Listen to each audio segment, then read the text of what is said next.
Sie sind ja ein bisschen zumindest noch in der DDR groß geworden, dann waren Sie 12, 13, als die Mauer fiel. Waren auch Jungpionierin, glaube ich. Ne? Wie hätte denn Karl Marx die DDR gefunden?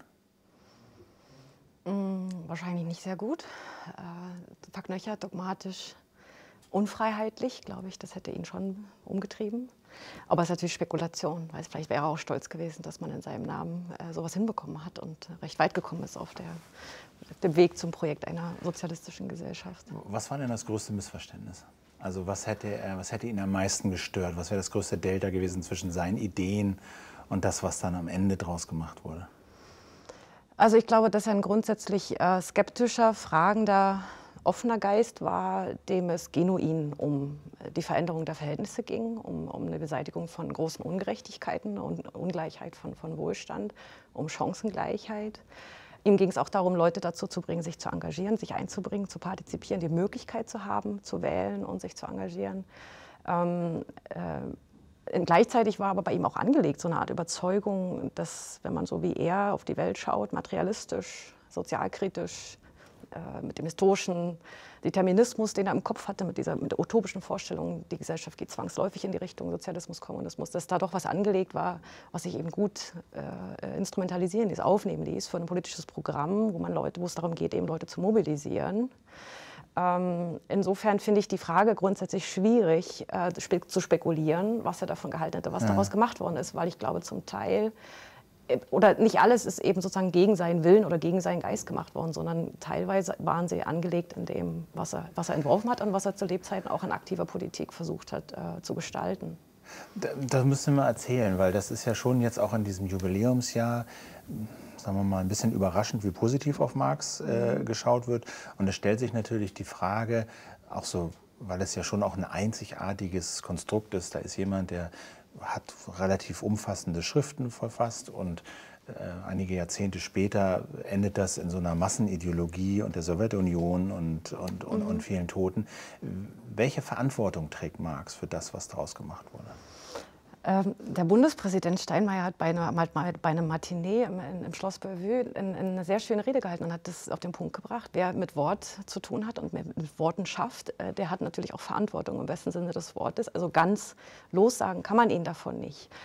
Gleichzeitig muss es natürlich gerade Historikern daran gelegen sein, zu erklären, wie eben aus dem Namen Marx und dem Kopf und den Texten, die ja nur sehr begrenzt während seiner Lebzeiten publiziert waren, ein Marxismus wird. Wie der aus einem Ismus wird, eine politische Ideologie und eine Bewegung, die, wie Sie sagen, also dann massenhaft im 20. Jahrhundert eben gestaltet, aber eben auch zerstört hat.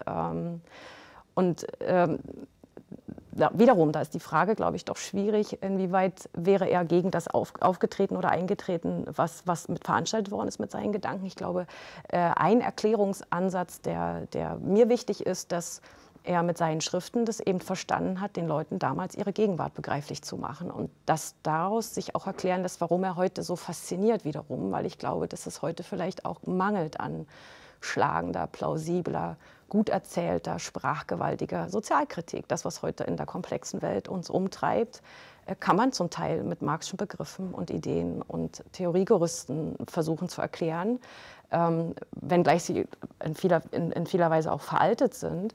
Aber er hat eben damals überzeugend argumentiert, das, was ich mache, ist wissenschaftlich, das ist objektiv. Wir schauen endlich auf die wirkliche Welt. Wir wollen wirklich verändern.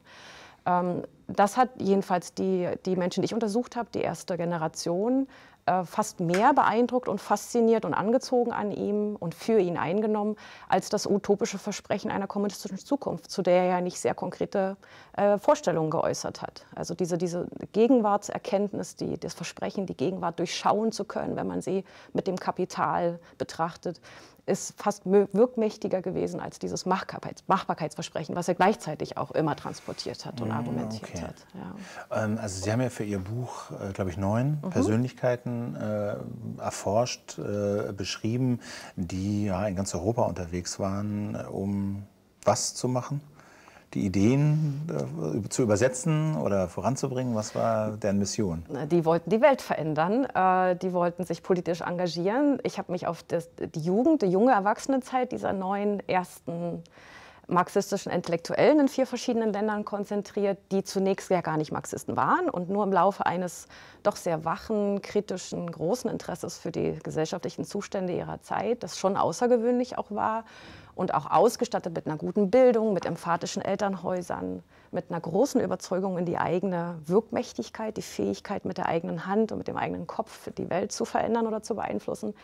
Dann also im Rahmen ihrer ersten Kontakte zu Dissidenten und sozialistischen Zirkeln und im Untergrund ersten proletarischen Organisationen auf diese marxischen Texte gestoßen sind, die damals eben so eine Art Untergrund- oder Cutting-Edge-Literatur war, das Neueste in der Wirtschaftswissenschaft sozusagen oder in der Philosophie, in der Sozialkritik und als solche gelesen worden sind. Und dann muss man sich die Texte wirklich anschauen, die gelesen worden sind. Jeder, der das mal getan hat, die Kritik der Hegelschen Rechtsphilosophie oder so mal angelesen hat, wird merken, dass das Texte sind, die eben eine unglaubliche Sogkraft auch entwickeln können, weil sie eben behaupten, endlich die Welt wirklich so darzustellen, die Menschen in ihren Bedürfnissen ernst zu nehmen, vom Menschen auszugehen, nicht von Gott oder von einer anderen höheren Autorität auszugehen.